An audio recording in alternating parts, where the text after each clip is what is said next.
জি আলহামদুলিল্লাহ, ভাইকে অসংখ্য ধন্যবাদ। এ পর্যায়ে আমাদের মাঝে সংক্ষিপ্ত আকারে কিছু কথা নিয়ে আসছেন আমাদের কুমারখালী উপজেলার ইসলামী আন্দোলনের অন্যতম রাহবার মোহাম্মদ আফতাবউদ্দিন, আমির কুমারখালী উপজেলা, বাংলাদেশ জামাত ইসলামী।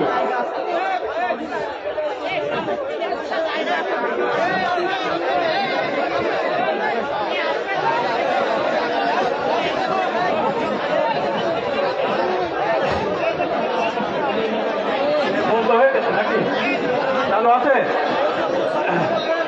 আলহামদুলিল্লাহ, আলহামদুলিল্লাহ রাব্বিল আলামিন, আসসালাতু ওয়াসসালামু আলা সাইয়্যিদিল মুরসালিন ওয়া আলা আলিহি ওয়া সাহবিহি আজমাইন।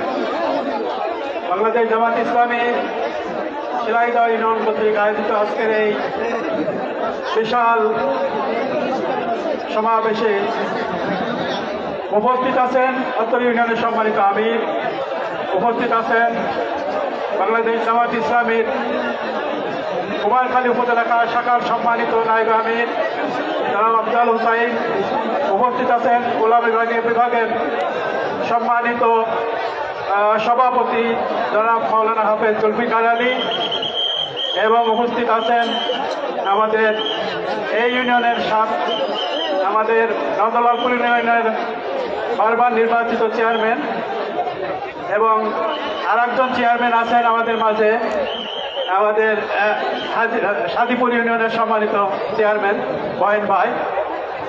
আর আজকের এই ওয়াজ মাহফিলের সম্মানিত মধ্যমণি, আন্তর্জাতিক খ্যাতিসম্পন্ন আলেমে দ্বীন জনাব মুফতি আমির হামজা, এবং উপস্থিত আমার সামনে উপস্থিত দিনদার ইসলাম প্রিয় জনতা, আসসালামু আলাইকুম।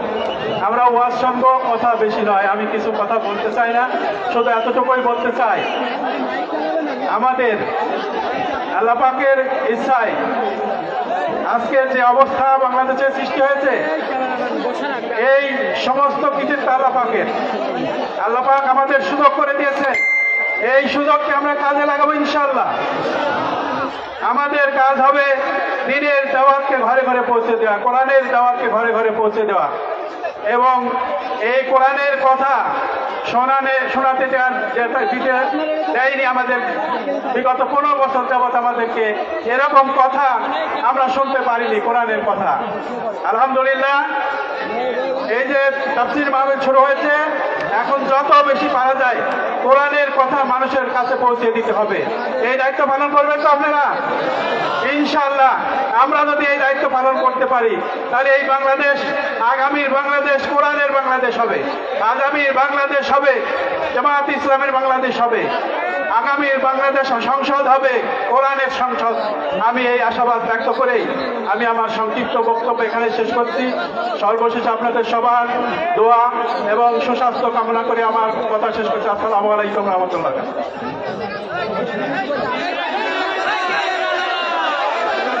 সমাজ উপস্থিতি, আমাদের মাঝে এখন কথা বললেন আমাদের উপজেলা আমির, ভাইকে অসংখ্য ধন্যবাদ। আর মাঠের ভিতরে যাদের কালেকশনে ব্যাগ দেওয়া হচ্ছে, ব্যাগগুলো আমাদের বাইতুল মাল সম্পাদক আবু হানিফ স্যারের কাছে জমা দেওয়ার জন্য অনুরোধ করছি। আর কথা নাই, এ পর্যায়ে আমাদের মাঝে কোরআন এবং হাদিস থেকে গুরুত্বপূর্ণ মূল্যবান বক্তব্য পেশ করছে আজকের অনুষ্ঠানের মধ্যমণি সকলের শ্রদ্ধাভাজন মুফতি আমির হামজা সাহেব। আমি জনাবকে আলোচনা পেশ করার জন্য সবিনয় অনুরোধ জানাচ্ছি।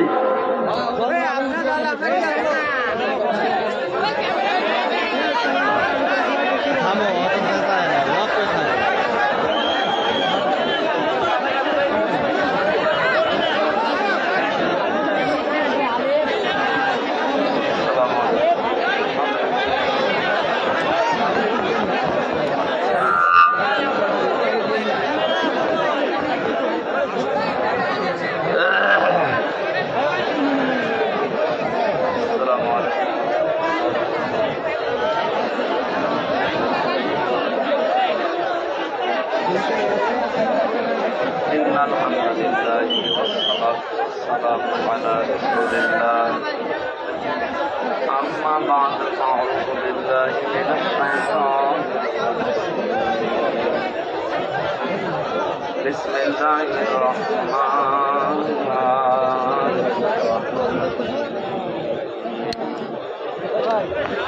আওয়াজ হয় না।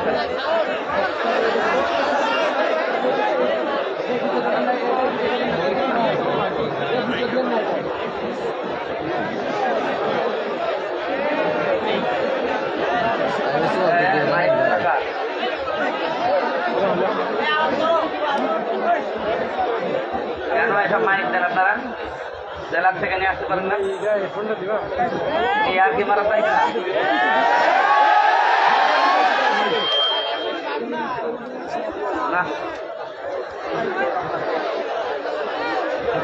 আওয়াজ হচ্ছে।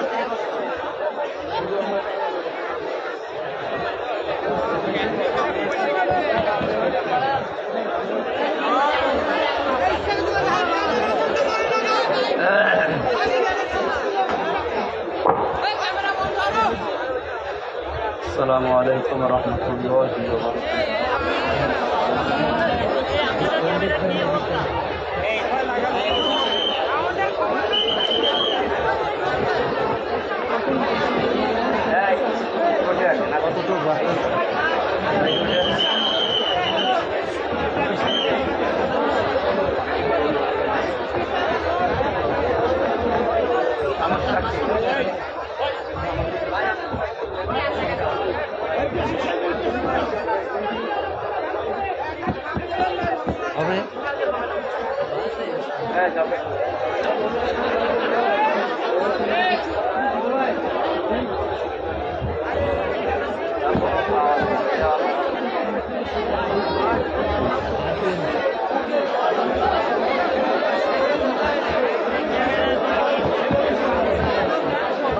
السلام عليكم ورحمة الله এভাবে হয় নাকি? السلام عليكم ورحمة الله وبركاته আর এত বাঁধতে হয় এইভাবে, এত দেবে কেন? এখানে দেওয়া যায় না এগুলো?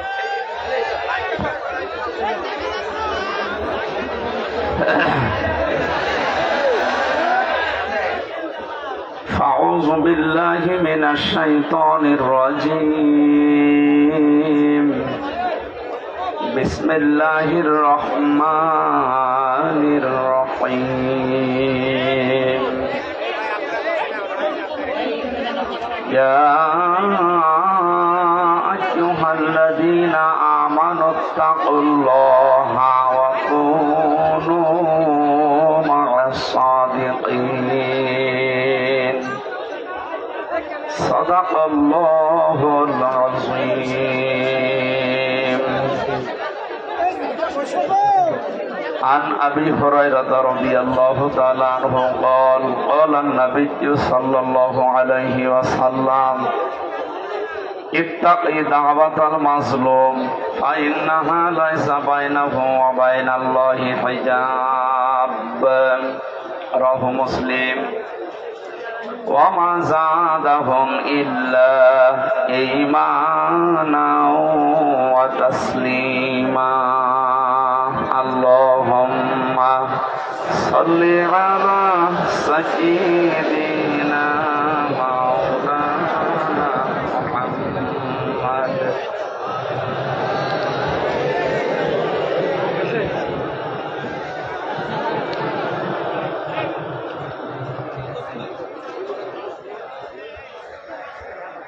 আলহামদুলিল্লাহ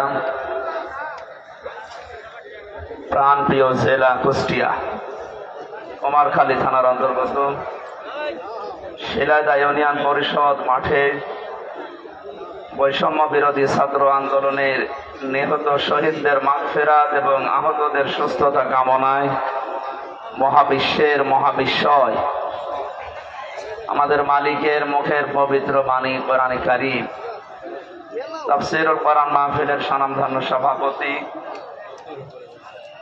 মাহফিলের প্রধান অতিথি শাইখুল মাশায়েখ বাংলাদেশ জামাতে ইসলামী কুষ্টিয়া জেলা শাখার শ্রদ্ধাভাজন আমির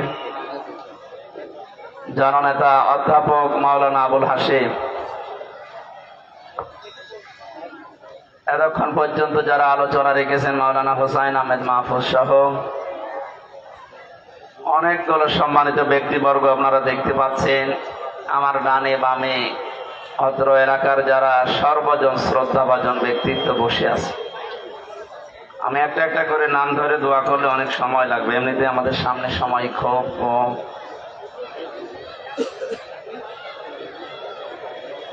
শিক্ষক জিজ্ঞাসা করছিল এক ছাত্রকে, গোট বানান কর। বলতো স্যার ABCDEFGHIJKLMNOPQRSTUVWXYZ কি করবে? বলতো স্যার এর ভেতরে আছে, আপনি বানান করি। এখন যত নাম ধরে ধরে দোয়া করবো আমরা একবারে করছি, ওরা ফানা লাকা যিকরা।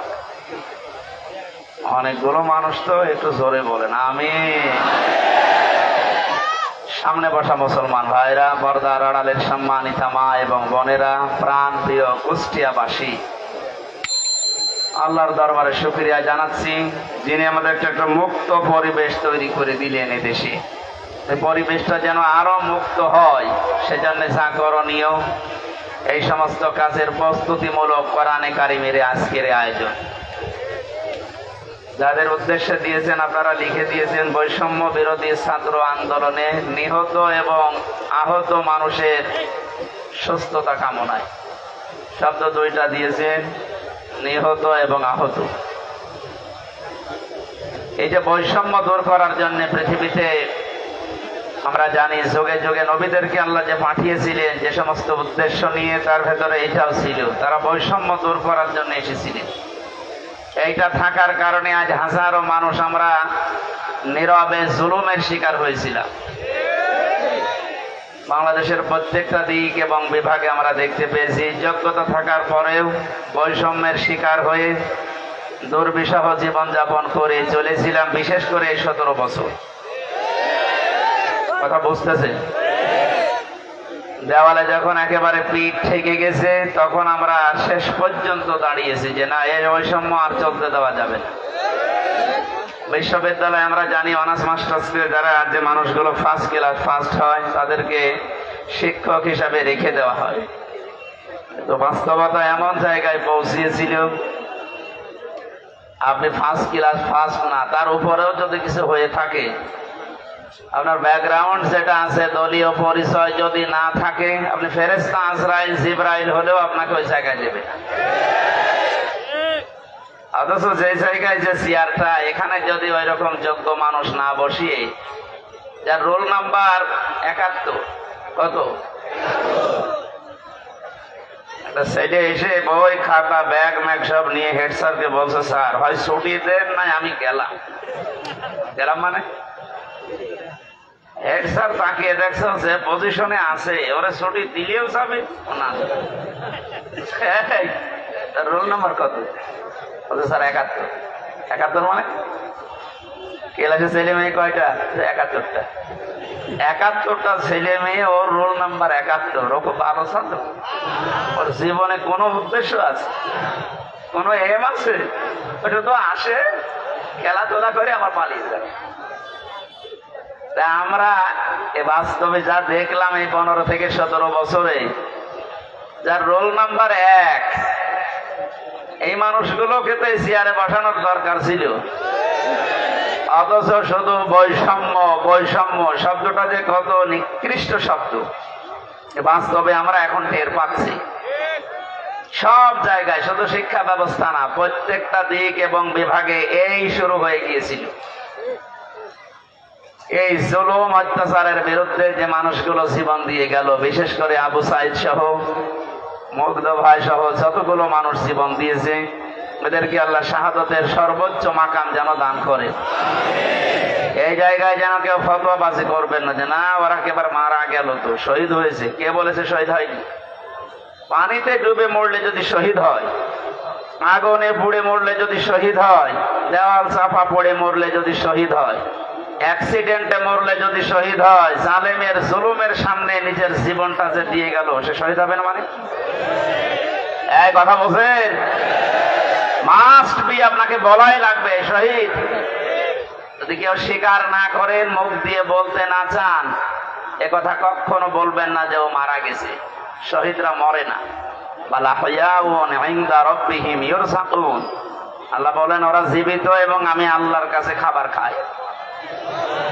খাবার খেলে আমরা জানি না শরীরে রক্ত গোশত তৈরি হয় না, হয় না? এটা যে হয় তার প্রমাণ নবীজির চাচা হযরতে হামজা রাদিয়াল্লাহু তাআলা আনহু, তাকে ৭০ টুকরা করেছি, তার লজ্জাস্থান পর্যন্ত কেটে কেটে ৩ টুকরা করেছি। এই ছেলে এখানে দাঁড়িয়ে কি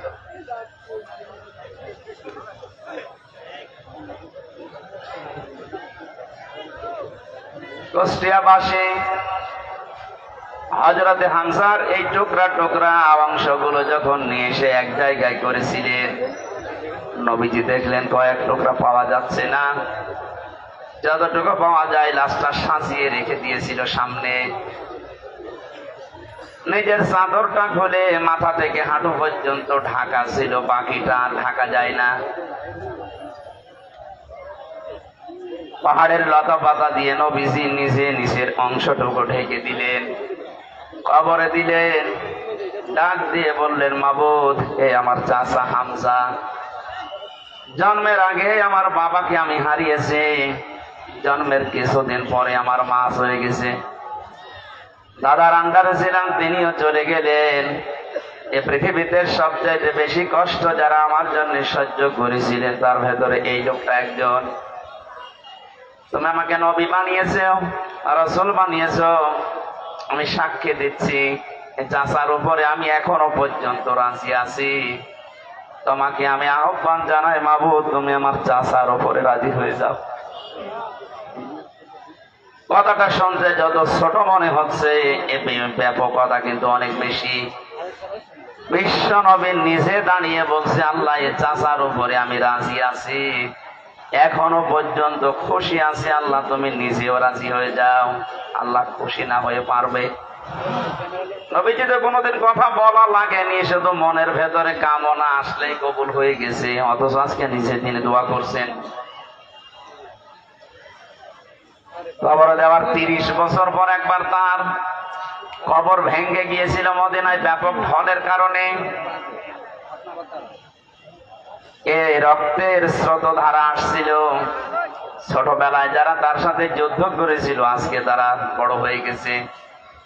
এই মুরব্বী মানুষগুলো রক্ত অনুসন্ধান করতে গিয়ে দেখে ৩০ বছর আগে মুহাম্মদুর রাসূলুল্লাহর চাচা হযরতে হামজা রাদিয়াল্লাহু তাআলা আনহু উহুদের ময়দানে জীবন দিয়েছিলেন।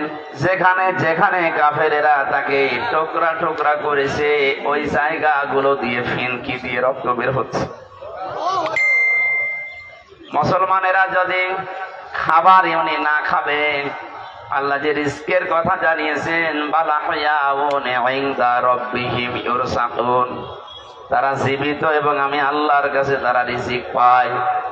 ওরা যদি রিজিকই না পাবে তাহলে আমার শরীর থেকে রক্ত আসলো কোত্থেকে? আমি ৪ দিন আগে ছিলাম গাইবান্ধার গোবিন্দগঞ্জে, ওখানে সাব্বির নামে ইসলামী ছাত্র শিবিরের এক ভাই ১ মাস আগে শহীদ হয়েছিল, যে আজকে ৫ তারিখ। গত মাসের ৫ তারিখে শাহাদত বরণ করার পর প্রায় ২৬ দিন পরে কবরটা ভেঙে গিয়েছিল। যারা আমাকে নিয়ে গিয়েছে তারা বলছে ওই কবরে এখনো পর্যন্ত তাজা রক্ত বের হচ্ছে। শাহাদত শব্দটা অনেক কঠিন এবং গুরুত্বপূর্ণ শব্দ। শাহাদত যারা বরণ করেছে এ মানুষগুলোকে মরে গেছে কখনো বলবেন না, এই জন্য তো শহীদ শব্দ লিখেছে। যারাই মারা গেল, যারা শহীদ হয়ে গেল, এ মানুষগুলোকে মৃত বলতে মুখ দিয়ে আল্লাহ নিষেধ করে শুধু শেষ করেননি, মানুষ যেন ধারণাও না করে, এই জন্য ধারণার উপরও আল্লাহ দিয়েছেন নোটিশ। ওয়ালা তাহসাবান্নাল্লাযীনা কুতিলু ফি সাবিলিল্লাহি আমওয়াতা ইলা আখির আয়াত। সূরা আলে ইমরানের ১৬৯ নম্বর আয়াতের প্রথম অংশে আল্লাহ জানিয়েছেন, কোনদিন ধারণাও করবা না যে যারা শহীদ হয়েছে ওরা মারা গেছে।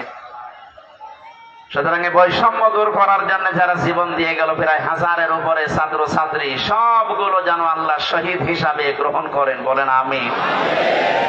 এই শাহাদত বরণ করানোর জন্য যারা ব্যস্ত ছিলেন, এই মানুষগুলো প্রত্যেকেই জালেম এবং যারা এর সহযোগী। নবীজি তিরমিজি শরীফের হাদিসে জানিয়েছে, যারা জালেম এবং জেনে শুনে জালেমের সহযোগিতা করে, সাহায্য করে, সাপোর্ট দেয়, ও সঙ্গে সঙ্গে নবীর উম্মত থেকে বের হয়ে যায়। আপনি কি বুঝলেন কি বললাম? এরপরও আমরা দেখতে পাচ্ছি জেনে হোক না জেনে হোক অনেকে উন্মাদনায়, উদ্দীপনায়, বিভিন্ন কায়দায় আজ জালেমদের এখনো পর্যন্ত সাপোর্ট করে যাচ্ছে, তাদের সাফাই গাচ্ছে। আপনি কিন্তু নবীর উম্মত আর দাবি করতে পারবেন না, যে নবীর উম্মত থেকেই খারিজ হয়ে যাবে। এই জন্য যারা জালেম, এদেরকে এখনো পর্যন্ত সাহস দেওয়ার জন্য যারা বিভিন্ন পথ অবলম্বন করছে। কয়েকদিন আগে দেখতে পেলাম ভিডিওতে একজন বলছে, আপা আপনি ঘাবড়াবেন না, আপনি ঘাবড়ালে আমরা নরম হয়ে যাই। কত বড় শয়তান! চেহারার দিকে তাকিয়ে দেখলাম যে শয়তান তো আমি দেখিনি, যদি দেখতাম মনে হয় ওইরকম। সুতরাং বৈষম্য দূর করার জন্য যখন এই আন্দোলন হয়েছিল, সফল যখন হয়েছি, এদেশে কোনো বৈষম্য থাকবে না ইনশাআল্লাহ। সংস্কার যখন আরম্ভ হয়েছে, রাষ্ট্র সংস্কারের জন্য আন্দোলন ছিল না? এই কথা বলে না কেন? সংস্কার যখন আরম্ভ হয়ে গেছে অলরেডি, কোন জায়গা যেন বাদ না থাকে। গত কয়েকদিন আগে আমির জামাত আপনাদের এই শিলাইদা এসে বলে গেছে না, যে সংস্কার যখন আরম্ভ হয়েছে, যারা দায়িত্বে আছে আমরা চাই এনাদের হাতে যেন সংস্কার শেষ হয়। সুতরাং যারা আছেন বেশি দেরি করার দরকার নেই, খুব তাড়াতাড়ি যারা জালেম ছিল এবং জালেমের সহযোগী ছিল, একটাও যেন পদে না থাকে। আজকে হলে আর কালকে যাওয়ার দরকার নেই, কারণ এই 1734 জন মানুষ যারা সবচাইতে বেশি জুলুম করেছে এই দেশে চেয়ারে বসে, এই মানুষগুলো আল্লাহর কাছে সব আল্লাহর মামলার আসামি। কেউ বাঁচাতে পারবে না আপনাকে। আমি 3 বছর জেলে ছিলাম, আমার মামলার বাদী ছিল আয়ু ছিল একজন, বাদী ছিল আরেকজন। বাদী ছিল সরাসরি রাষ্ট্র, এই জন্য আমার এত দেরি হয়েছে। তাছাড়া মামলা ওটা যদি সাজাও লাগিয়ে দিত, সর্বোচ্চ 3 মাসের বেশি আমার রাখার কথা ছিল না। অথচ গত পরশু দিন আমার মামলা সব পুরা ঢিসমিস করে দিয়েছে, কিচ্ছু নেই, সব শেষ। আমি মনে করলাম জিজ্ঞাসা করে বিচারপতি গেছে, স্যার আপনি তো আগে ছিলেন, 3টা বছর আমার এই মামলা 30 থেকে 31 বার পর্যন্ত উঠেছে, একবারও জামিন দিলেন না। আজকে একেবারে বলছেন যে এর ভেতরে কোনো মাল ম্যাটারেস নেই, কি দেখে বিচার করবো? যা, মানুষ তো আপনি একই আছেন আগে থেকে। তো আমার মনে হয় এর কথা বলতে বাধ্য হইতো যে কি করবো, হাত বাঁধা ছিল। কথা বলেন না কেন? একটা রাষ্ট্র কত বড় দুর্নীতিগ্রস্ত হলে জাতীয় মসজিদের খতিব পর্যন্ত পালিয়ে যায়। এটা থেকে আজ করা যাচ্ছে যে আমরা কোথায় ছিলাম। দেখেন এই লোকটার হাত আজকে খুলে গেছে। এতদিন যে লোকটাকে বারবার অ্যাডভোকেট যারা, উকিল যারা, ব্যারিস্টার যারা কত রিকোয়েস্ট করেছে, কত যুক্তি দেখিয়েছে যে একজন পরিচিত মানুষ, এটা গোপনে কিছু করে না, এর বড় বলেছে না কিচ্ছু করার নেই, হবে না, যা। মাসের পরে মাস না, 3 মাস, 4 মাস, 6 মাস পরে একটা ডেট দিবে এভাবে। অথচ টাকা পয়সা দিয়ে এগিয়ে এগিয়ে এগিয়ে গিয়ে 30 থেকে 31 বার তুলেছে। তাই এই লোকটা গত কয়েকদিন আগে যেভাবে সব দিয়ে দিলে, যে মোবাইলটাও দিয়েছে, 3 বছর আটকে রেখেছিল, গত পরশু দিন দিয়ে দিয়েছে। আমি ভাবলাম যে আল্লাহ, এইরকম হাত বাঁধা লোক এদেশে আর নেই, আছে মানে সব জায়গায়। সুতরাং হাত যাদের খুলে গেছে, আপনি যেন আর হাত বাঁধা না হয় এই কাজ করবেন। আর যারা দায়িত্ব পেয়েছেন, আপনাদের আহ্বান জানাচ্ছি, সংস্কার খুব তাড়াতাড়ি শুরু করেন, নয়তো মাঝে মাঝে কিন্তু ইস্যু তৈরি করে ওরা বিশৃঙ্খলা করবে। তৈরি করার চেষ্টা চালিয়েছিল হিন্দুদেরকে দিয়ে, আলে পানি নেয়নি। এক কথা বলছে না কেন? আনসারদের দিয়ে আক্রমণ চালানোর চেষ্টা চালিয়েছে, কিন্তু হালে পানি নেই। কারণ দেশের মানুষ বুঝে ফেলেছে 42,000 আনসার নিয়োগ হয়েছে কয়েক বছরে, তার ভেতরে 35,000 গোপালগঞ্জে। 42,000-এর 35,000 যদি হয় গোপালগঞ্জে, তা আমরা কি ঘাস কাটছি? এই জন্য বৈষম্য বিরোধী আন্দোলনে যে কথাগুলো ছিল, যে দফাগুলো ছিল, সবগুলোর সাথে আমরা একমত। বিশেষ করে শেষ কথা, যেটা শেষ দফা, এক দফা এসেছিল যে আমরা জালেমের পদত্যাগ চাই। আল্লাহ এই দাবির সাথে আল্লাহ নিজেও ছিলেন। আমার তো মনে হয় শুধু ছাত্ররা না, এদের সাথে আল্লাহ আবাবিল পাঠিয়েছিলেন। আল্লাহ রাব্বুল আলামিন যেহেতু সব কিছু সংস্কার চলছে খুব তাড়াতাড়ি, যেন এই 1634 জন যারা বসেছিলেন অধিকাংশই পালিয়েছে, বাকি একটাও যেন না থাকে, যারা এতদিন পর্যন্ত বৈষম্যের শিকার হয়েছে, তারা যেন এখন এই চেয়ার গুলোতে বসে। এইটাই হবে ন্যায় বিচার। এটা কি হবে? এই ন্যায় বিচারের জন্যই আমরা আন্দোলন করেছিলাম। কথা বলে ঠিক কিনা? সুতরাং শহীদ এবং আহত যারা আছে, এখনো হাজার হাজার মানুষ আহত, তাদের সুস্থতা কামনা করছে। কারণ সুস্থতা দেওয়ার একচ্ছত্র মালিকানা আল্লাহর। ঔষধ যদি আপনি একেবারে 24 ঘন্টা খাওয়াতেই থাকেন, আল্লাহর পক্ষ থেকে যদি এটা না আসে, তাহলে আপনি সুস্থ হবেন না। এটা আমরা বিশ্বাস করি। তো ঔষধের কোনো ক্ষমতা আছে? ক্ষমতা কার? আরো জোরে এটা বাস্তবে নিয়ে আসা লাগবে। ইন্নাল্লাহা আলা কুল্লি শাইইন কাদির। সব ক্ষমতার মালিক আল্লাহ। সুতরাং যারা অসুস্থ আছেন, আল্লাহকে আমরা সব ক্ষমতার মালিক মনে করি, বিশ্বাস করি।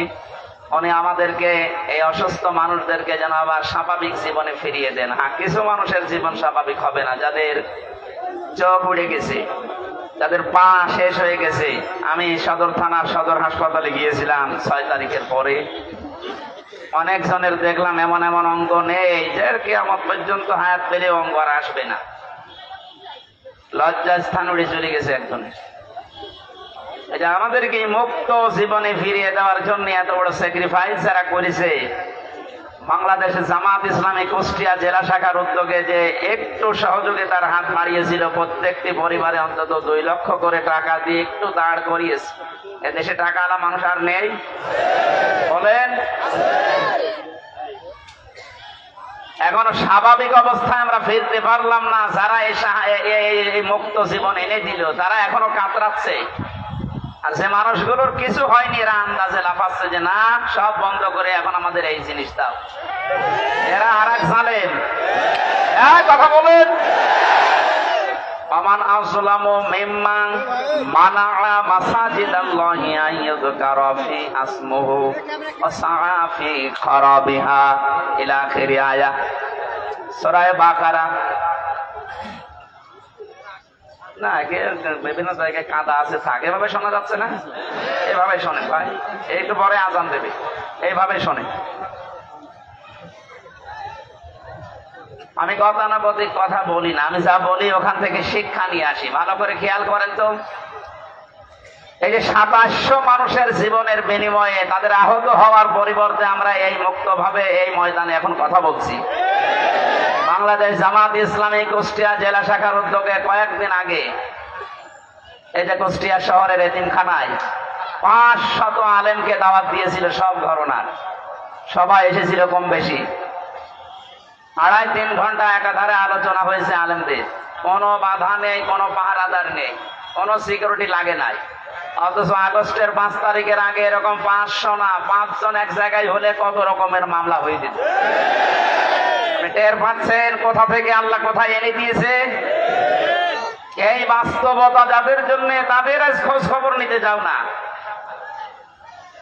এদের জন্য এখন মসজিদে দোয়া হয়, কোরআনে কারিমে দাস হয়, সেগুলো এখন অনেকে উল্টা পাল্টা ফতোয়া দিয়ে বন্ধ করার চেষ্টা করছে। আমাদের জেলায় না শুরু হলেও আশপাশ জেলায় অনেককে বলছে ওমান আযলামু মিম্মান মানাআ মাসাজিদাল্লাহ। আল্লাহ বলেন, বড় জালেম দেখতে চাও? আমরা তো অধিকাংশ মানুষ মনে করি আয়না ঘর যারা তৈরি করেছিল ওরা বড় জালেম। হ্যাঁ, মাস্ট বি ওরা বড় জালেম। ওদের চাইতেও আল্লাহর কাছে বড় জালেম ওইটা, যে লোকটা আল্লাহর ঘর মসজিদে তার নাম, তার জিকির, তার আলোচনা করতে বাধা দেয়। এগুলো এখন নতুন ভাবে অনেকে তৈরি করার চেষ্টা করছে। আপনি থামেন। ওকে আল্লাহ কিন্তু বড় জালেম বলে নাই, আপনাকে বড় জালেম বলে ইঙ্গিত দিয়েছে। কোরআনে কারিমের সূরা বাকারা প্রথম নাম্বার পারা 18 নাম্বার পৃষ্ঠা 17 নাম্বার পৃষ্ঠা 3 নাম্বার লাইনে আছে যে আল্লাহর দৃষ্টিতে বড় জালেম ওই লোকটা যে আল্লাহর ঘর মসজিদে আল্লাহর কোরআনের কথা, আল্লাহর নামের কথা, জিকিরের কথা বলতে দেয় না। এটা যাতে রেকর্ড হচ্ছে, কালকে সারা দেশে যাবে। সবাইকে আমি আহ্বান জানাচ্ছি, আপনারা থামবেন। এত বড় কঠিন জুলুমের ভেতরে ওই 17 বছরে আল্লাহর ঘর মসজিদে কেউ কোরআনের কথা বাধা দিতে সাহস পায়নি। আপনি সাহস পাচ্ছেন কোত্থেকে? সুতরাং আপনি থামবেন। নয়তো জালেমরা যেমন মুসলমানদের শত্রু হয়ে বিদায় নিয়েছে, আপনিও শেষ পর্যন্ত শুধু মুসলমানদের না, আল্লাহর টার্গেটে পড়বেন। কারণ জালেমরা টার্গেট কার? এটাকে আমি বানালাম? বলেন। কোরআনে কারীম জানিয়েছে ইন্নামাস সাবিলু আলাল্লাযিনা ইয়াযলিমুনান নাস ওয়া ইয়াবগুনা ফিল আরদি বিগাইরিল হক উলাইকা লাহুম আযাবুন আলীম। সূরা সূরার 42 নম্বর আয়াতে আছে, আল্লাহ বলেন অবশ্যই আমি আল্লাহ নিজে বাদী হব, মামলা দেব, কেস করব। এর পাচ্ছেন কত ওজনওয়ালা শব্দ এটা? আল্লাহ নিজে মামলা দায়ের করবে, নিজে কেস করবে তাদের বিরুদ্ধে। ইয়াজলিমুনান নাস, যারা মানুষ হয়ে মানুষের উপরে জুলুম করছে। আল্লাহ পাক ইয়াজলিমুনাল মুসলিমুনা, তাই নিজে যারা মুসলমানদের উপরে জুলুম করেছে তারা আল্লাহর মামলার আসামি না। ইয়াজলিমুনান নাস এটা বহু, ইয়াজলিমুনা এটা মুজারে, বর্তমান, ভবিষ্যৎ, প্রেজেন্ট, ফিউচার। এখন যারা জুলুম করছেন, ভবিষ্যতেও যারা করবেন, আপনি কিন্তু এদেশে হামজার মামলার আসামি না, আপনি সরাসরি আল্লাহর মামলার আসামি। আমি আপনাকে বাঁচাতে এসেছি, এরপরও যদি উল্টা বসেন নিজের কপালে নিজে আগুন লাগাবেন। আমার কথার অর্থ বুঝতেছেন নাকি আন্দাজে ঠিক বলেন? আলহামদুলিল্লাহ। সুতরাং আবার আহ্বান জানাচ্ছি, বৈষম্য বিরোধী ছাত্র আন্দোলনের সংস্কার করার জন্য যারা উদ্যোগ নিয়েছিল, যাদের দায়িত্ব আমরা দিয়েছি, আপনারা খুব তাড়াতাড়ি করেন। কারণ এই জালেমরা যতদিন পর্যন্ত এখানে থাকবে ততদিন পর্যন্ত নতুন ইস্যু তৈরি করার চেষ্টা চালাবে।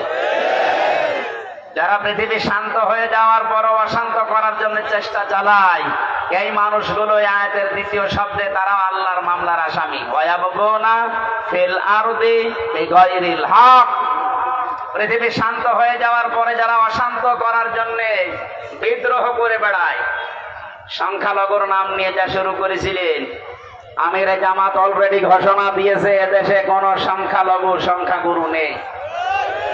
সুতরাং এই ইস্যু বাদ দেওয়া লাগবে। এদেশে সংখ্যাগুরু সংখ্যালঘু আছে না? নেই। এদেশে যে জন্ম নিয়েছে সে এদেশের বৈধ নাগরিক। আমি আমির হামজা 96% মুসলমানদের ভেতরে যেমন অধিকার পাবো, একজন হিন্দু 4%, তাতে কি সে একই অধিকার পাবে? এক কথা বলছেন। এটা যখন বুঝে ফেলেছে, দেখছে না এ তো হালে পানি নাই না, ওটা বাদ দিস। এরপরে নামিয়েছে ডাক্তারদের, ওটাও পারছে না।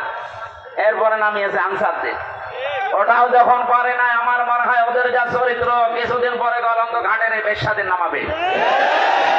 খুব সাবধান থাকা লাগবে। আমি একটু খোলামেলা বলে ফেললাম, চরিত্র ওদের ওই রকমই, ওদের যা চরিত্র ওই রকমই। ঈমান যাদের ভেতরে আছে তারা 3টা কাজ কখনো করতে পারে না, এটা কোরআনে কারীম জানিয়েছে। সূরা ফুরকানের ভেতরে আছে 19 নম্বর পারার 4 নম্বর পৃষ্ঠা 14 নম্বর লাইনে। আপনি বাড়িতে গিয়ে তাফসীর মিলিয়ে দেখবেন। ঈমান যাদের আছে কয়টা কাজ করতে পারে না? আরো জোরে। এই 3টা কাজ যদি করে ফেলে তাদের শাস্তি আল্লাহ দেবেন ডবল। এই যেখানে এবার নড়াচড়া বল। ওয়াল্লাযীনা লা ইয়াদউনা মা'আল্লাহি ইলাহান আখার, আল্লাহ পাক বলেন ঈমান যাদের আছে পৃথিবীতে তারা আল্লাহ বাদে অন্য কাউকে ডাকতে পারে না। এটা অন্যান্য জেলার কথা বাদ দিলাম, আমাদের জেলাতে এখন আস্তে আস্তে তৈরি হয়েছিল রাষ্ট্রীয়ভাবে, অনেকে নিজের অর্থ দিয়ে হলেও এই কাজটা প্রতিষ্ঠিত করার চেষ্টা চালাচ্ছিল। এই যে আপনাদের থানায় মাজার আছে না, লালনের মাজার, কত মানুষ বাংলাদেশের বিভিন্ন প্রান্ত থেকে এসে না জেনে একটা পুরা উল্টিয়ে ডাকতো, আল্লাহ বাদে অন্য কাউকে ডাকা জায়েজ? আরো জোরে। আপনি বুঝে ডাকেন আর না বুঝে ডাকেন, আপনার শাস্তি ডবল হবে যদি এখনো বন্ধ না করেন। বাংলার বিভিন্ন প্রান্তে গণাটা এখনো পর্যন্ত অনেকে জারি রেখেছে। গত পরশুদিন চট্টগ্রামের নূরে বাংলা আর ওই যে জাঙ্গি হুজুর এমন পিটানি খেয়েছে, ইসলামের নাম নিয়ে শয়তান গুলো আল্লাহর নামটা পুরা পাল্টিয়েছে। ওরা আল্লাহর নামে কিছুক্ষণ জিকির করার পরে পরে ইয়ালি বাবা, শালি বাবা, আগলা বাবা, পাগলা বাবা আন্দাজে জিকির মারাতো। তাহলে কোরআনের আয়াত অনুযায়ী আল্লাহর পাশাপাশি অন্য কাউকেও যারা ডাকে তাদের শাস্তি হবে ডবল। আরো জোরে। কি সুন্দর ভাবে মিলিয়েছে দেখেছেন। কোরআনে কারীম জানিয়েছে ওয়ালিল্লাহিল আসমাউল হুসনা ফাদউহু বিহা ওয়াদারুল্লাযীনা ইলহিদুনা ফি আসমাই ইলা আখির আয়াত। সূরা আরাফ 9 নম্বর পারার 13 নম্বর পৃষ্ঠার 5 নম্বর লাইনে আছে, এটা 179 নম্বর আয়াত। আল্লাহ পাক বলেন, আমি আল্লাহর অনেক সুন্দর সুন্দর নাম আছে, যে নামে পারো আমাকে ডাকো, কিন্তু সাবধান, আমার নামের সাথে যারা ইলহাদ করে, আমার নামকে যারা পরিবর্তন করে দেয়, নামের সাথে উল্টা পাল্টা কিছু জুড়ে ডাকে, তাদের সাথে ডাকবা না। আমি এত গভীরে যেতাম না, শুধু রেকর্ড হচ্ছে কারণে বলছি, সারা দেশে কালকে ছড়াবে। আপনারা সাবধান। ঈমান যাদের আছে তারা যেহেতু 3টি কাজ করতে পারে না, আর তারা যদি করে ফেলে তাদের কিন্তু ডবল শাস্তি হবে।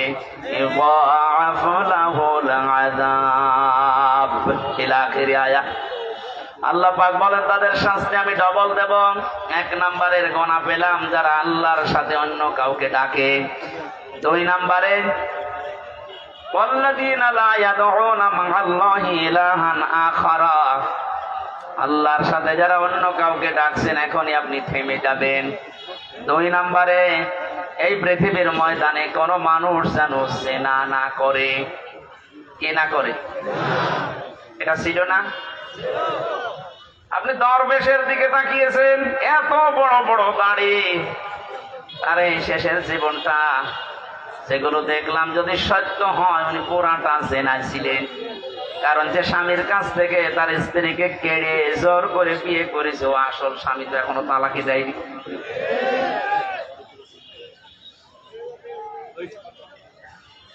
আমাদের সাবধান থাকা লাগবে। আমাদের ঈমান যাদের ভেতরে আছে এরকম কোন গুনাহ যেন আমাদের ভেতরে না আসে। মুমিন মরে যেতে পারে কিন্তু জিনা করতে পারে না। শুধুমাত্র লজ্জা স্থানের জেনাটা জেনা না, হাতের জেনা আছে, মুখের জেনা আছে। হাতের জেনা কি? কোন বেগানা মহিলাকে আপনি হাত দিয়ে যদি স্পর্শ করেন জেনা করার গুনাহ হবে। চোখ দিয়ে যদি ওই রকম নিয়তে দেখেন তাহলে জেনা করার গুনাহ হবে। অন্তরে যদি ওরকম কোন ধারণা নিয়ে আসেন জেনা করার গুনাহ হবে। জেনা করলে শাস্তি কয়টা বললাম? ডবল। বলেন, আরো জোরে বলেন। আমরা যেন মেনে নিতে পারি এরকম মন মানসিকতা আল্লাহ আমাদের দান করুন, বলেন আমিন। আমি আবার বলছি শেষ কথা, বৈষম্য বিরোধী আন্দোলনে যে সমস্ত দফাগুলো ছিল সংস্কার করার জন্য, এটা রেকর্ড হচ্ছে বলে বারবার বলছি, যারা আছেন তাড়াতাড়ি করেন, নয়তো এরকম কুলু আবার তৈরি করবে। প্রধান বিচারপতিকে দিয়ে একবার চেষ্টা চালিয়েছিল, ছাত্রদের জন্য পারে নাই। আমার তো এই যে 8টা 9টা ইস্যু তৈরি করার যা শুরু করেছিল বিদ্রোহ, আমি দেখলাম সবগুলোই আল্লাহ নিজে যেন হ্যান্ডেলিং করছে। সুতরাং যখন কাজ হচ্ছে না আপনারাও থামেন। জালেম তো বিদায় নিয়েছে, কোরআনে কারিমের অনুষ্ঠানে হাজার হাজার মানুষকে নিয়ে আল্লাহর কাছে বলছে, আল্লাহ কিয়ামতের আগে যেন এদেশের চেয়ারে আর কোনো জালেম না আসে। বলেন, আমির জামাত তো এই দিকে ইঙ্গিত দিয়েছিলেন যে এক জালেমের হাত থেকে মুক্ত হয়ে যেন আমরা অন্য কোনো জালেমের হাতে না পড়ি। অথচ কিছু মানুষ নিজের দিকে এটা নিয়ে উল্টা পাল্টা ফতোয়া দিচ্ছে। আরে ভাই, আপনার নাম বলেছি, তাহলে আপনি নিজে অবশ্যই সাগর ঘরে কে রে, আমি তো বলা আপনার নাম বলেছে যে আপনি এই চেয়ারে বসলে আপনি জুলুম করবেন, তার মানে আপনি করবেন, এই জন্য আপনার ভয় হচ্ছে। ওনার দূরদর্শিতা সম্পর্কে আপনি জানেন না, তাই উল্টা পাল্টা ধারণা করেন। আমি ওইদিকে আর গেলাম না। সুতরাং আমরা যেন সাবধান থাকি। দরুদ পড়ছি আমাদের নবী মুহাম্মদ রাসূলুল্লাহর উপরে, যাকে আল্লাহ কোরআনে বিশেষ ভাবে 7টা নাম ধরে ডাক দিয়েছিলেন। তার 1 নম্বরে নাম ছিল ইয়াসিন। নাম কি? এখানে কুমারখালী ফাজিল মাদ্রাসা এবং আশপাশের দাখিল আলিম মাদ্রাসার কত সুপার সহ সুপার মাওলানা বসে আছে।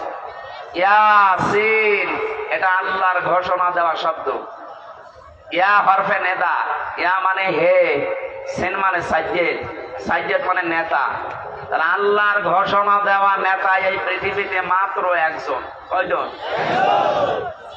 এ শব্দের ব্যাখ্যা করতে গিয়ে তাফসিরে কাবির আল্লামা ফখরুদ্দিন রাজি রহমতুল্লাহ আলাইহি লিখেছেন, ইয়াসিন শব্দের 5টা অর্থ আছে। ইয়াসিন মানে সাজ্জেদুল আলামিন, সাজ্জেদুল বাশার, সাজ্জেদুল কাউনাইন, সাজ্জেদুল আম্বিয়া, সাজ্জেদুল মুরসালিন। তার মানে আল্লাহ বোঝাতে চেয়েছেন, পৃথিবীর মানুষেরা যদি মনে করো যে আমি পৃথিবীতে বাস করি, নবীকে আমার মানাই লাগবে, অন্য কোন জগতে গেলে আর মানা লাগবে না। না, ইয়াতানাজ্জালুল আমরু বাইনাহুন্না, প্রত্যেকটা আসমানে আমার আল্লাহর বিধিবিধান নাযিল হচ্ছে। ওই সমস্ত সৃষ্টির জন্য আলাদা বিধান আছে। কেউ যদি মনে করে আমি মঙ্গল গ্রহে বাস করি, আমি চাঁদের দেশে থাকি, আমার তো ওখানে নবীকে নেতা মানা লাগবে না, আদর্শ মানা লাগবে না। না, এই জন্য সাজ্জেদুল আলামিন দিয়েছেন বহু বচন। আপনি যে কোন গ্রহে বাস করেন না কেন, সেখানে মুহাম্মদ রাসূলুল্লাহকে আপনাকে নেতা মানাই লাগবে। এই শব্দটা আমি কয়েকবার উচ্চারণ করলাম, খেলা করার জন্য না।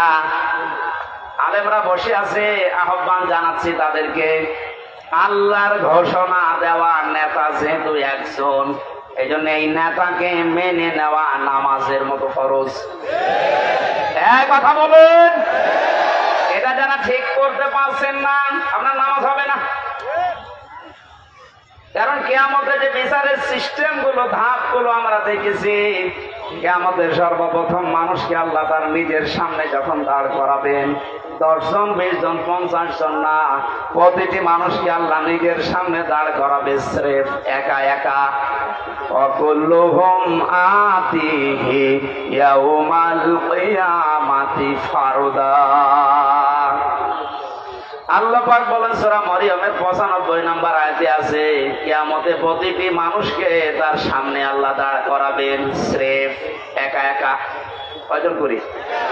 বলেন বলেন। আপনি এটা নিজের সাথে এখন মিলান তো। আর রাজনৈতিক ভাবে আপনার পরিচয় আলাদা আলাদা আছে, আপনি তো মানুষ, মিলান এই আয়াতটা। এখন ময়দানে মাশার কায়েম হয়ে গেছে। আল্লাহ আপনাকে যদি ডাক দিয়ে নিজের সামনে দাঁড় করায়, আপনার যে অবস্থা আছে, যে বাস্তবতা আপনি তৈরি করেছেন, বলে তো আপনার আল্লাহর সামনে দাঁড়িয়ে পেছনের জীবনের হিসাব দিতে পারবেন? বলেন। আমি একা একা থাকলে মাঝে মাঝে ভাবি, আল্লাহ তুমি যদি বলো হামজা 2024 সালের আগস্ট মাসের 31 তারিখ পর্যন্ত তোরে মাফ করে দিলাম, যা। শুধু সেপ্টেম্বরের 1 থেকে 5 তারিখ, এই 5 দিনের হিসাব দিয়ে তুই জান্নাতে চলে যা। আমার যা ঈমান আমল, আমার যা বাস্তবতা, আমার তো মনে হয় 5 দিনের হিসাব দেওয়া সঠিকভাবে সম্ভব না। আপনারা পারবেন না? আপনারা পারবেন। কাবা শরীফ যখন তাওয়াফ করে মানুষ, এই যে হাজী সাহেব বসে আছে, কত ষষ্ঠ চক্করে মানুষ বলে আল্লাহকে, আল্লাহুম্মা ইন্না আলাইয়া হুকুকান ফীমা বাইনি ওয়া বাইনিকা। হে আল্লাহ, তুমি আমার মালিক, আমি তোমার গোলাম, দাস, ভৃত্য, সার্ভেন্ট যাই বলেন, এ পরিচয় দিচ্ছে যে তুমি আমার মালিক, আমি তোমার দাস। দাস হিসাবে তুমি আমাকে সব কিছুই তো দিয়ে দিলে, আমাকে নেই থেকে হামজা বানিয়েছো। আমি তো উল্লেখ করার মতো কিছু ছিলাম না, অথচ আজ হামজা হয়ে বসে আছে হাজারো মানুষের সামনে। এখানে অবদান পৃথিবীর কারণে, সব অবদান শুধু তোমার। আমার মা বাবার অবদান আছে কি? তারা শুধু বিছানায় ছিল, এই শেষ। বাকি যা করার নেই থেকে শুরু করে এ পর্যন্ত সব করেছে কে? আরো জোরে। আমার বাড়ি, গাড়ি, নারী, যা লাগে আল্লাহ তুমি সব দিয়েছো আমাকে বান্দা হিসাবে। কিন্তু তুমি যে আমার মালিক, আমার কাছে তো তোমার কিছু পাওনা আছে। গোলাম হিসাবে আমি তোমার কিচ্ছু দিতে পারি নাই। তবে কাবার সামনে আমার ষষ্ঠ চক্কর চলছে, একটা কথা আমি বলতে পারি, আমার কিচ্ছু নেই দেওয়ার মতো। এই জন্য বলছি, আল্লাহ তুমি আমারে মাফ করে দাও। কিয়ামতের কঠিন এই বিচারের ময়দানে মানুষকে আল্লাহ স্রেফ একা তুলবে, কোনো উপায় নেই এই মাপ পাওয়া ছাড়া। আর আল্লাহর বিচারে যদি আল্লাহ অবিচার করে কেউ বাঁচবে? যদি ন্যায় বিচার করে না, আল্লাহর বিচারে তো অবিচার নেই। ন্যায় বিচার করলেও কোন মহারথী ক্ষমা পাবে না। কারণ আল্লাহ ন্যায় বিচার করে যদি বলে শুধু এক গ্লাস পানির হিসাব দিয়ে যা, পারবেন না। আল্লাহর বিচার থেকে বাঁচার জন্য একটা পদ্ধতি আছে, যে আল্লাহ তুমি মাফ করে দাও। আল্লাহ যেন এই শেষ পদ্ধতিটা আমাদের জন্য কবুল করেন, বলেন আমিন। এবার আসেন যে কথাটা বোঝার জন্য পর্যন্ত এসেছিলাম, কিয়ামতের বিচারের দ্বিতীয় ধাপে আল্লাহ এবার আর একা ডাকবেন না। ইয়াউমা নাদউ কুল্লা উনাসিন বিইমামিহিম। সূরা বানী ইসরাঈল 15 নম্বর পারার 8 নম্বর পৃষ্ঠার 3 নম্বর লাইনের 72 নম্বর আয়াতের প্রথম অংশে আছে। এটা ফি জিলালিল কোরআনের তাফসিরে আছে, বিস্তারিত আছে। আমি শুধু সামারাইজ করে বলছি। কিয়ামতে প্রতিটি মানুষকে এবার বিচারের দ্বিতীয় ধাপে আল্লাহ ডাকবে তার নেতার সাথে। এটা যদি রাজনীতি মনে করে কেউ চলে যান, আপনার কপালে আগুন লাগবে। আল্লাহর কসম, এটা শুধু দুনিয়ার সাথে না, আখিরাতের সাথে রিলেটেড। এই জন্য আমি একটু তুললাম, হয়তো বলতাম না। কিয়ামতের ময়দানে আল্লাহ যখন মানুষকে তুলবে, প্রতিটি মানুষকে এবার দ্বিতীয় সিস্টেমে তুলবে তার নেতার সাথে। কার সাথে? তোমার খালি বাসি আগে নেতা, এরপরে কর্মী। আপনার বিবেককে এবার প্রশ্ন করেন তো, আপনি যে নেতার আদর্শ মেনে চলেন, যার পেছনে স্লোগান দেন, যাকে রায় দিয়ে ভোট দিয়ে নেতা বানিয়েছেন, এই লোকটার যে চরিত্র, এর যা সুরাত সিরাত, আর এর যা ঈমান আমলের অবস্থা, ও যদি আল্লাহর সামনে দাঁড়ায়, আপনি তার পেছনে ওরে দেখলেই তো আল্লাহ রাগ হয়ে যাবে। ও বলছে মানে ও ধরা খেয়ে বসে এখনই বলে ঠিক যে আমি যারে মানি ওরে আল্লাহ দেখলে আল্লাহর রাগ হবে, এতে তো ধরা খাবেন। কথা তো সত্যি, এইটাই আসল কথা। আপনি যারা ধরা না খান, সুতরাং এমন মানুষের পেছনে থাকা লাগবে, এমন মানুষকে আদর্শ হিসাবে সামনে নিয়ে আসা লাগবে, যারে দেখলে আল্লাহ খুশি হয়ে যায়। এই লোকটাকে আফজাল সাহেব। এখন দেখেন তো আফজাল সাহেবের কাঠিতে পড়ে কিনা।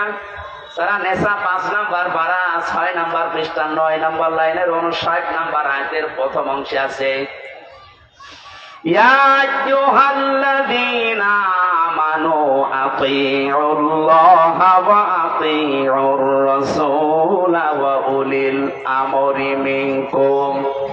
আল্লাহ ইমানদারকে ডাক দিয়েছেন, ইমানের দাবি করো, যে পূরণ করবা না। তোমাদের দাবি হচ্ছে তোমরা আল্লাহর ইতাআত করো, রাসূলের আনুগত্য করো, আর উলিল আমর তোমাদের ভেতরে যারা নেতৃত্ব দেয় এদের মেনে চলো। কুষ্টিয়াবাসী, বাংলাদেশের 64 জেলার ভেতরে এই কুষ্টিয়াকে আমি বেশি ভালোবাসি, এই কারণে জেলাটা আমার।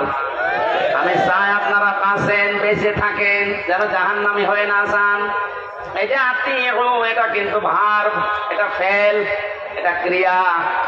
এই শব্দটা আল্লাহ নিজের নামে রাসূলের নামে দিয়েছেন, উলিল আমরের আগে দেননি।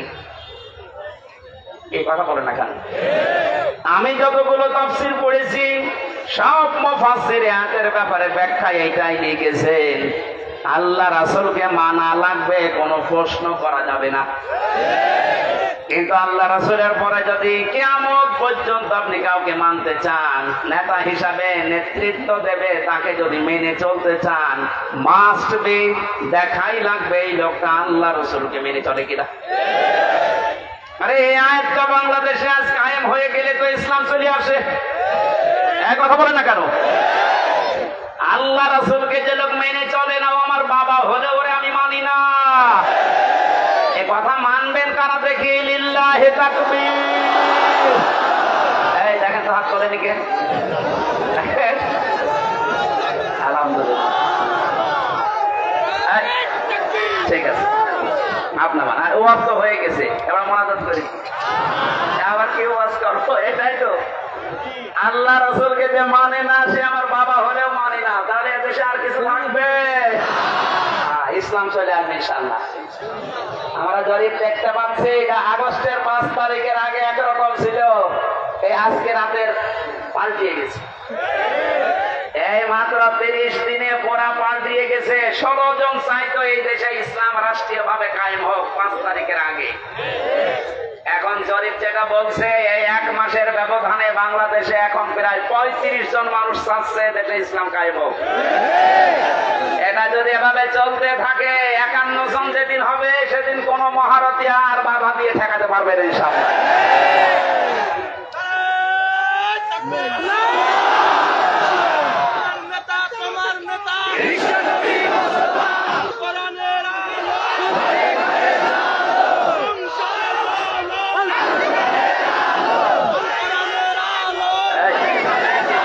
কথা বলতে দেন।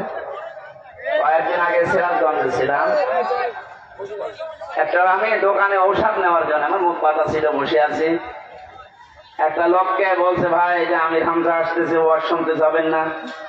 উনি জবাব দিয়েছে, ওয়াজ কি শুনতে যাবো, গেলে তো রাজনীতি হবে। চিন্তা করে তো ওর মন মানসিকতা কোন দিকে। আমি কি রাজনৈতিক দলের কোন লিডার? এই বলেন, আমি ঘোষণা দিয়েছি যে আমি ভোটে দাঁড়াবো, আপনার এত ভয় কেন? রাজনীতি এটা কোরআনের একটা অংশ। 903 জায়গায় আল্লাহ ডাইরেক্ট ইনডাইরেক্ট এই শব্দগুলো দিয়েছে। রাজনৈতিক জীবনে যেন আপনি জাহান্নামে চলে না যান, এই জন্যই তো পাহারা দিচ্ছি।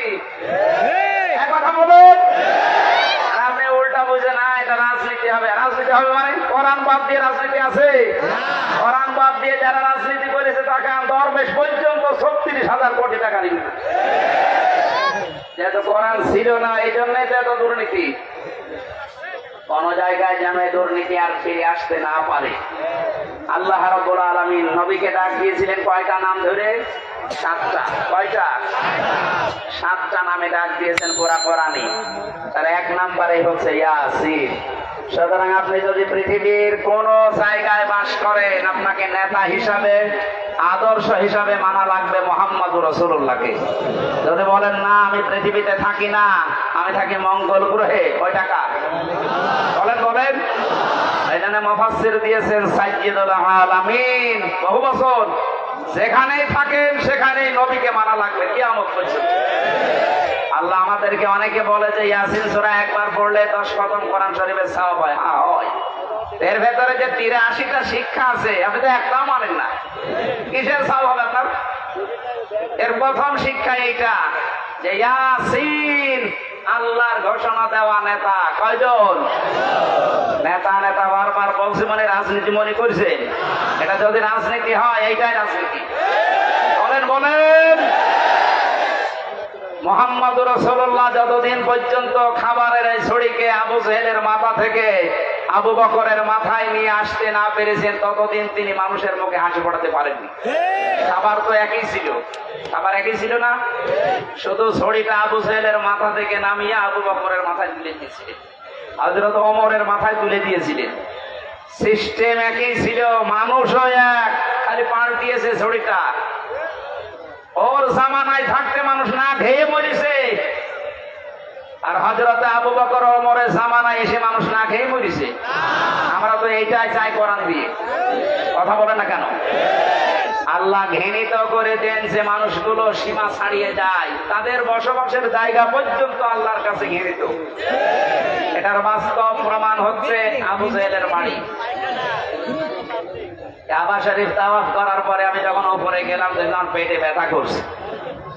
পুলিশকে ডাক দিয়ে বললাম, ভাই এতক্ষণ তো ভালো ছিলাম, এখন পেটে ব্যথা করছে মানে? পুলিশ তার আমার ভাষা বোঝে নাই।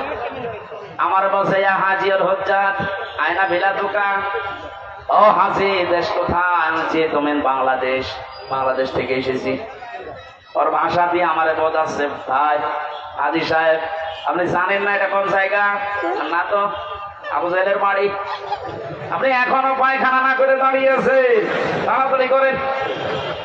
সত্যি কথা বলছে, পায়খানা করে দেখি পেটের যে ব্যথা ছিল সব ভালো হয়ে গেছে। আল্লাহ আমাকে জানাতে চেয়েছে, হামজা 4.5 লাখ টাকা খরচ করে আসলে ওই সময় 16 সালে, এখনো পায়খানা না করে দাঁড়িয়ে আছো, তাড়াতাড়ি করো। ওর বাড়ি পর্যন্ত আল্লাহ এত ঘৃণিত, এত নিন্দিত বানিয়েছে। জায়গাটা কিন্তু দামি জায়গা, কাবার পাশে। এমনকি নবীজির বাড়ি ওর বাড়ি থেকে কাবার থেকে আরো দূরে ছিল, কারণ কাবার পাশে আবু জেহেলের বাড়ি, এরপরে নবীর বাড়ি। কাবার পাশে যতগুলো জমি জায়গার দাম বেশি না কম বলেন? শুধু জালেমের বসবাস হওয়ার কারণে আল্লাহ আন্তর্জাতিক টয়লেট বানিয়ে দিয়েছে। তাম দুনিয়ার মানুষ এই কাজ করে। কি আমি এতক্ষণ কি বলছি? এদেশে যারা জুলুম করেছে তার জায়গা জমি বাড়ি ঘর যত দামি হোক, এটা আল্লাহর কাছে এখন ঘৃণিত।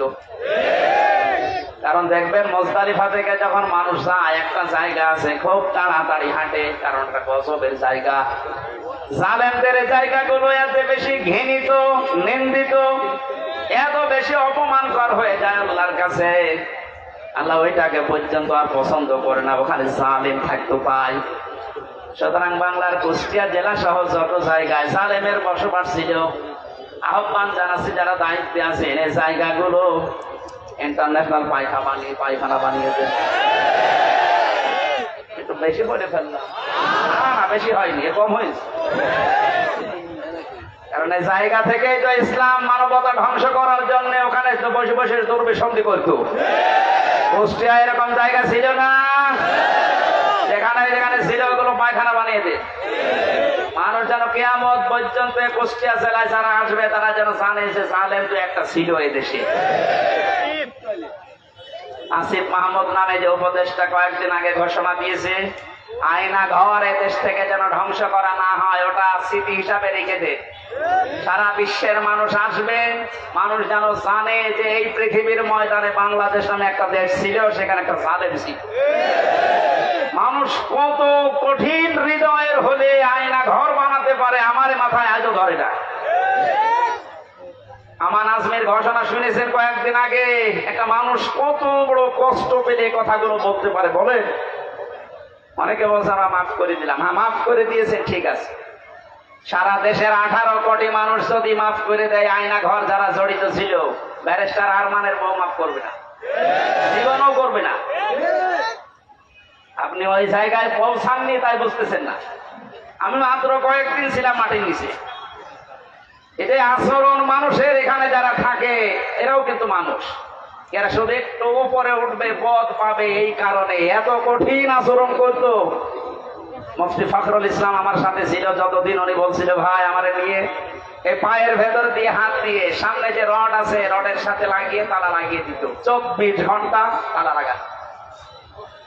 পায়খানা পোশাবের জন্য মাত্র 1.5 মিনিট সময় দেয়, খাবারের জন্য অতটুকু সময় দিয়ে তারপরও যে খাবার 3-4টা তরকার দিয়ে মনে হচ্ছে কে মাখিয়ে দিচ্ছে। ছেলে আমার সাথে পাশাপাশি যখন বেড ছিল আমারে বলতো, হামজা আমার মাঝে মাঝে মনে হতো আল্লাহ ওরা আমাকে যদি মেরে ফেলুক, কিন্তু এটা যদি একটু শুয়ে দিত, এই যে শুয়ে থাকা এটা যে কত বড় নিয়ামত আমি ওই 3 মাসে বুঝেছিলাম। একটা দিনও আমাকে কাজ হইতে দেয়নি, 24 ঘন্টা ঘুমালে তাড়াতাড়ি আবার ডেকে যায়। আমার 11 ঘন্টা টাঙিয়ে রেখেছি হাতের ভেতরে হ্যান্ডকাপ দিয়ে, তাও পেছনে। পায়ের ভেতরে ডান্ডা বেড়ি লাগিয়ে, কালো কাপড় দিয়ে চোখ বেঁধে, মাথার ভেতরে দড়ি লাগিয়ে টাঙিয়ে রেখেছে 11 ঘন্টা। অথচ বিষয়ে আমি কিচ্ছু জানি না।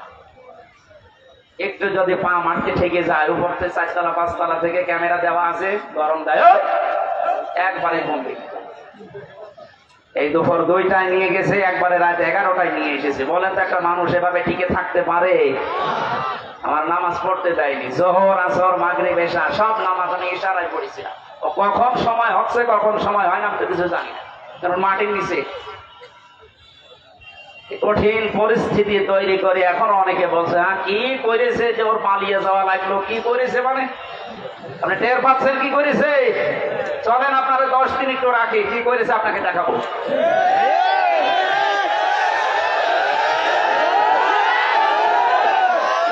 এই জন্যই তো জালেমের বিরুদ্ধে হামজার মামলা না, মামলা কার বলেন? সুতরাং এই দেশের জালেমেরা এরা কিন্তু টার্গেট হামজার নাই, টার্গেট আল্লাহর। এই জন্যই তো এত ভয়। যেদিন আমার রায় দিয়ে পুরো মামলা ঢিসমিস করে দিয়েছে, ওই দিন আমার মামলার রায়কে কল দিয়েছিলাম। এতদিন ওরে আমি স্যার বলতাম, এখন তো উল্টা করে আমার স্যার বলছে। কি হয়েছে? হুজুর মাফ করে দেন। মাফ করে দেন মানে আমার ধরার পর আমার বাবার কাছ থেকে বলেছিলেন যে আর মামলা দেবো না, 50 লাখ 10 লাখ টাকা দে। আমার বাবা তো গ্রাম্য মানুষ, সঙ্গে সঙ্গে 8 লাখ টাকা দিই, টাকাটা ফেরত দে। আপনি মাফ চাচ্ছেন, টাকাটা আগে ফেরত দিয়ে যান, তারপরে মাফ হবে। এই কাউন্টার টেররিজমের যেই কয়টা দায়িত্বশীল ছিল, এগুলো মানুষের মধ্যে পড়ে না, এগুলো জানোয়ারের চাইতে খারাপ। আমি নাম ধরেই বলছি, এই মনিরুল, এই আসাদুজ্জামান, ডিসি মান্নান, হারন তো 3 ইঞ্চি, ওর নাম মুখে উচ্চারণ করা ঠিক না। এই শয়তান এত উপরে উপরে দেখা তো রিমান্ডে এসে মনে হচ্ছে তো ফেরেশতা, অথচ ভেতরে ভেতরে যে আলেমদের এত বড় ক্ষতি করেছে। ওই তো ছোট হুজুর যেটা আদানি, ও আমার সাথে প্রথমে 2 মাস ছিল। আমার বলছে হামজা ভাই আমারে নিয়ে গেল রাত 12:30টার দিকে হাতের সিটে, পুরা উলঙ্গ করেছে আমার হাতে সিগারেট ধরিয়ে দিই, আর 2 পাশে ব্যারিকেড দিয়ে কেন কোনো গাড়ি আসতে না পারে। একটা অর্ধ উলঙ্গ মেয়ে লোক কোথা থেকে নিয়ে এসে আমার পাশে দাঁড় করিয়েছে, ছবি তুলতেছে যে এটা সকালে ছেড়ে দেবো, মানুষ বুঝবে দেশে যে হুজুর কত খারাপ। ও ছোট মানুষ, তো বয়স আমার সেম সেম, আমার 32-33। ওই সময় হাউ মাউ করে কাঁদছিল ওই ফাঁসির কন্টেন্ট সেলের ভেতরে। আমারে বলছে হামজার আমি তো একেবারে অসহায়, যে কেউ নেই। বললাম এক এসআই কে ডেকে, ভাই আমরা তা করছেন, এটাকে হারুন স্যার জানে না মানে উনি তো করছে। মজলুম অবস্থার দোয়া কবুল হয় আমার বিশ্বাস আছে। মন থেকে বড় দোয়া করলাম, আমার যা ওরা দেখেছে, আল্লাহ আমার সাথে যারা জড়িত এদেরকে তুমি ওইভাবে অপমান করি। হ্যাঁ, আল্লাহ করায়নি। হারুনের রাস্তায় বের হওয়ার আর সম্ভাবনা আছে। ওর নাম এখন মানুষ হারুন ভুলে গেছে, ওর নাম এখন 3 ইঞ্চি। মহিলারা পর্যন্ত জিকির করছে 3 ইঞ্চি। কত অপমান করবে আল্লাহ বলে। সেদিন কুষ্টিয়ার জেলা আমির অধ্যাপক আবুল হাশেম সাহেব একটা আয়াতের ব্যাখ্যা করছিলেন আলেমদের সমাবেশ। অনেক জালেমরা মনে করেছিল জিয়ারে ছিলাম, এমন হয় আল্লাহ আমাদের ভালোবেসে। আমার কুষ্টিয়ার সদর থানায় যেদিন ওই যে 11 সালে প্রথম গ্রেফতার করে, আমি সুদের বিরুদ্ধে বলেছিলাম, এই আমার অপরাধ ছিল। আমার শিবির করে, শিবিরের ক্যাডার রক্তাকে বেড়ায় আন্দাজে এগুলো নিয়ে যখন নিয়ে গেল, আমারে বলছে ওসি সাহেব, ওই সময় আসাদুজ্জামান নামে এক ওসি ছিল, গোপালগঞ্জে বাড়ি। আমারে বলছে হুজুর কুলিল্লাহুম্মা মালিকাল মুলকি তুতিল মুলকা মান তাশা, এই আয়াতের অর্থ বলেন তো। বললাম আল্লাহ যারে চায় তারে ক্ষমতা দেয়, তারে চায় নামিয়ে দেয়। আমারে বলছে এটা আপনি মানেন তো? মানে না মানে হাসিনা যে এখন আছে এটা আল্লাহ জায়গা মতো হাত দিয়েছে। শয়তান যাতে মাতাল হলো তাহলে ঠিক আছে, কোন দিকে নিয়ে গেছে দিয়েছে। কথা শেষ করার পরে আমি যেটা এখান থেকে বের করতে পারি, ওনারা বোঝাতে চায় যে আল্লাহ আমাদেরকে দয়া করে, মায়া করে, মহব্বত করে, ভালোবেসে এই চেয়ারে রেখেছে। আমরা যা করছি এ কোনো অসুবিধা নেই, আল্লাহ আমাদেরকে। কথা বলে না কেন? সূরা আলে ইমরান 4 নম্বর পারার 12 নম্বর পৃষ্ঠার 7 নম্বর লাইনের 178 নম্বর আয়াতে আছে ওয়ালা ইয়াহসাবান্নাল্লাযীনা কাফারু আন্নামা নুমলি লাহুম খায়রুল লিআনফুসিহিম ইন্নামা নুমলি লাহুম লিয়াজদাদু ইসমা ওয়ালাহুম আযাবুম মুহিন। আল্লাহ পাক বলেন কাফেরেরা ধারণা করে যে ক্ষমতার চেয়ারে বৃত্ত বৈভব টাকা পয়সা অর্থ সম্পদ আল্লাহ আমাদেরকে দিয়েছে ভালোবেসে মহব্বত করে। আল্লাহ পাক বলেন না, এগুলো এদেরকে দিয়েছি এদের পাপ যেন পরিপূর্ণ হয়ে যায়। পরিপূর্ণ হয়েছে না হয়নি? হয়েছে বলে আল্লাহ আয়াতের শেষে দিয়েছেন লাহুম আযাবুম মুহিন, তাদের জন্য আমি অপমানজনক শাস্তির ব্যবস্থা করে রেখেছি। এদেশে আলেমদের বিরুদ্ধে যারা সোচ্চার ছিল সবচাইতে বেশি এই কালামানিক এত বড় অপমান আল্লাহ করেছে, ওর বিসি পর্যন্ত আউট করে দিয়েছে। একটা অংশ থেকে যেন ডাবিং করে বলছে আমার বিসিতে মারলো কেন? আর কি অপমান হবেন আপনি? ও এখন যে অবস্থায় আছে আমার মনে হয় ওর মরে যাওয়া ভালো। কথা বলেন। এই জন্য আহ্বান জানাবো, যাদের নেতা ঠিক নেই, আদর্শ ঠিক নেই, আপনি ফিরে আসেন। আপনি কিন্তু জাহান্নামে যাচ্ছেন। আপনি যাই ভুল বোঝেন আর মনে করেন। আল্লাহ আপনাকে হেদায়েত দান করুন, আমিন। সূরা তাওবার 119 নম্বর আয়াতটা আমরা পড়েছিলাম। কোন সূরা? এর নামকরণ, শানে নজুল, ঐতিহাসিক প্রেক্ষাপট এবং বাস্তব 9টা শিক্ষা আছে আয়াতে। এবং এখান থেকে তাফসীর আকারে যে কথা বলতে আরম্ভ করবো, এখন কি সময় পাবো? তো আজকে মাহফিল আছে ত্রিমোহনীর পাশে, ত্রিমোহনী কুষ্টিয়া ত্রিমোহনীর পাশে। রাত্রে এসার পরে আমি উঠবো, আমার তাফসীর আকারে ওখানে কথা বলবো। আজকে আমাদের আব্দুল গফুর সাহেব আছে প্রধান অতিথি, ওখানে আপনারা দাওয়াত দিয়ে গেলাম, যাবেন। খুব সংক্ষেপে করছি। ইয়া আইয়ুহাল্লাযীনা আমানু, আল্লাহ ঈমানদারকে ডাক দিয়েছেন। আমরা ঈমানদার না বেঈমান? আমাদেরকে আল্লাহ ডাক দিয়েছেন ইত্তাকুল্লাহ, আমাকে ভয় করো। আল্লাহকে ভয় করলে 9টা ফল পাওয়া যায় দুনিয়ায়, আখিরাতে পাওয়া যায় 27টা। এই বিষয়ের উপর আজকে আমরা ওখানে কথা বলছি। ফাকুনু মা'আস সাদিকিন, তোমরা সত্যবাদীদের সঙ্গে থাকো কাজে এবং কর্মে। আল্লাহ রাব্বুল আলামিন বাস্তবে আয়াতটা আমি খুব ব্যাখ্যা করার জন্য সময় না পাওয়ার কারণে দুঃখিত। আগামীতে যেহেতু আজকেই এসার পরে ওখানে যাবেন, কোন মা'আস সাদিকিনের উপরে কথা বলবেন ইনশাআল্লাহ। আল্লাহুম্মা আমিন।